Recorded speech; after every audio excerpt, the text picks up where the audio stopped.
My name is Mick Coughlan. I am from the BFA Design and Technology from 2007, and I'm from Mankato, Minnesota, originally. While I was at MSU, I mostly did props, stage management, as well as a whole bunch of other positions, everything from acting on the kids tour to scenic painting, everything basically. So I worked on multiple shows, everything from Gypsy, The Lark, Angels in America, One Flew Over the Cuckoo's Nest, which I acted in, Peter Pan, Volpone, the Children's Tour, Waving Goodbye, Brezhnev's Children, and Cabaret, just to name a few. So I've done a lot of positions, mostly stage management and props. Sometimes both at the same time, sometimes not. So lots and lots of interesting things. Since I've left MSU in 2007, I worked at the Utah Festival Opera, where I was a props artisan. Then I went on to as an intern at the Shakespeare Theater Company in Washington, D.C. After my internship was over, I was hired on as the props run crew person at the Shakespeare Theater, and was there for about 4 years. While I was there, I was also working as a props artisan and scenic artist and occasional costume crafts person all over town, including places such as Ford's Theater, Arena Stage, Signature Theater, and a whole slew of others that I can't even remember right now. So I got around. I worked in multiple positions in multiple fields. Everything from run crew, running shows, to props artisan, basically as diverse as I could possibly be, especially all over there. While I was working at the Shakespeare Theater, I learned how to do automated scenery, so making turntables move, making pallets move, working with elevators, all sorts of things like that. And now I'm the automation technician and deck crew chief at Signature Theater, which won the Regional Tony Award in 2009. So I've been doing all sorts of things there. I just came off of a show, a brand new work by Paul Downs-Calazo, that is called Pride in the Heart of Autry Mills. Paul Downs-Calazo, he's a playwright, and he also is working on a new project with Ryan Murphy for HBO. So he's getting very fancy. So we do a lot of world premieres and a lot of musicals at Signature Theater. So similar to MSU Mankato, we do a lot of work, and we do it all the time. Never rest, never ever.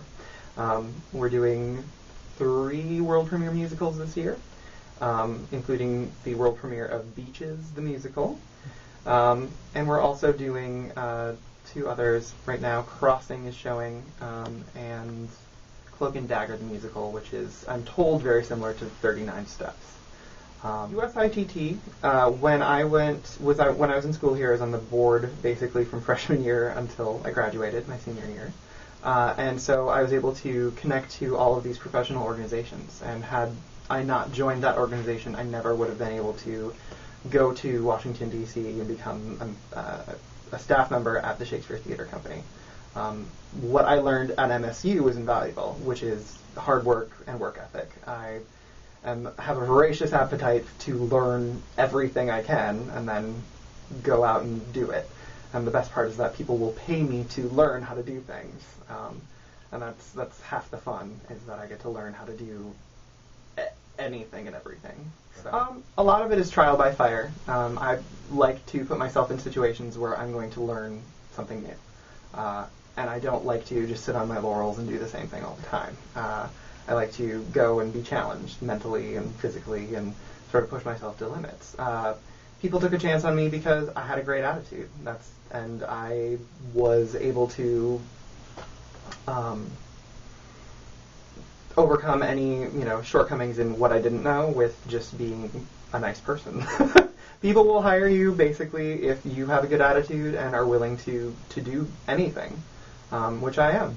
So no one is going to hire someone who isn't fun to work with.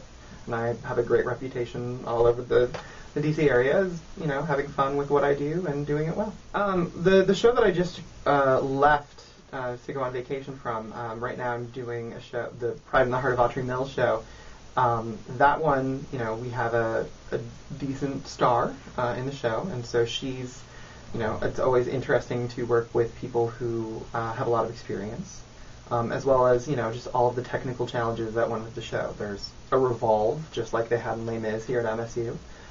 We're using the same automation system, which is kind of funny to me.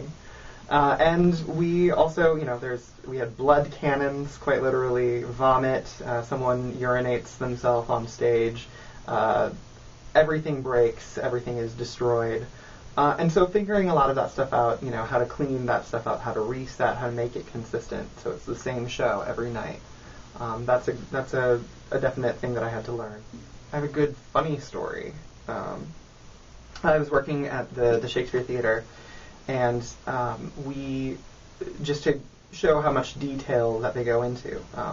So I was cleaning up the prop shop at the Shakespeare Theater, and there was, we have a lot of skulls because we do a lot of classical work. In Hamlet, you always need the traditional skull. And so we keep them kind of in a pile, which is a little morbid, but it makes sense for a prop shop.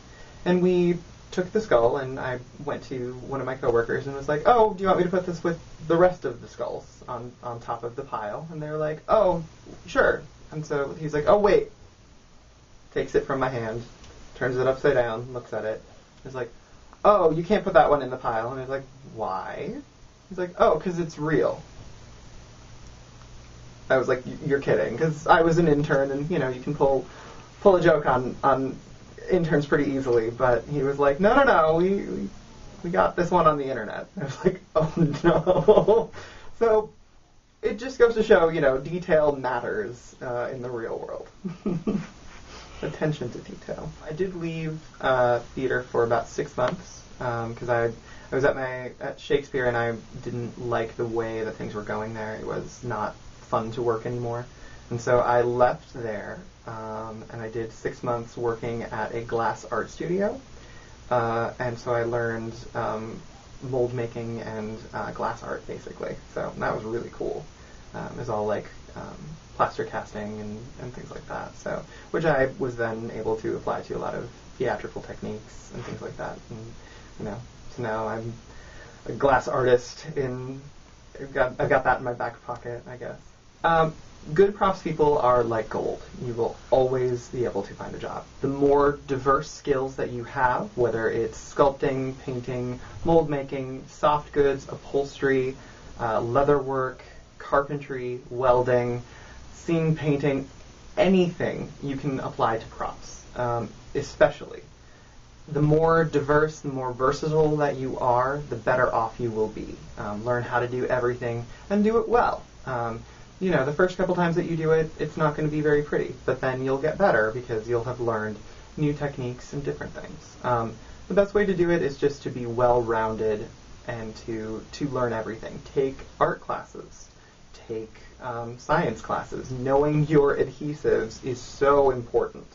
I can't even begin to tell you how often the wrong adhesive will totally mess up a show.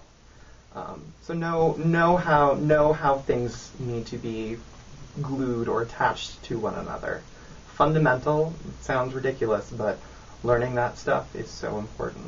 A good attitude will get you so very far.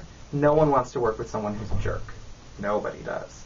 So if you have a good attitude, are happy to go to work, you will be incredibly successful. Work all the time. I run shows at night, so I work from about 5 o'clock till around 11-ish. But during the day, my days are free. So what do? I go and work for other companies in doing other things. I'm a carpenter in a scene shop for another company. I will paint for another company, do props, sew, costume crafts, anything. And that's how people get to know you and know what you can do, know your capabilities. And more likely than not, you're going to learn something as well. And people will pay you to learn that. That's all it takes. Just be versatile. At MSU, I did so many different things that allowed me to take all of the skills that I had learned doing props, stage managing, and basically making that versatility into a career. And I've never not had work. it's been great. I'm also a deck crew chief, so I actually hire crews, and I am a manager. So I'm always looking for people who have a good attitude, who are versatile, who can do, run a show, who can sew a curtain, things like that. Gathering all of those skills, the more that you know, the more hireable that you are. If you're a carpenter and you're not willing to run shows, you're going to lose out on that income. And you have to manage yourself like a business. No one is going to look out for you but yourself. So you need to make sure that you are going to be financially supported by yourself. You have to look out for your best interests. You have rent to pay. You can't do everything for free. I don't do anything for free.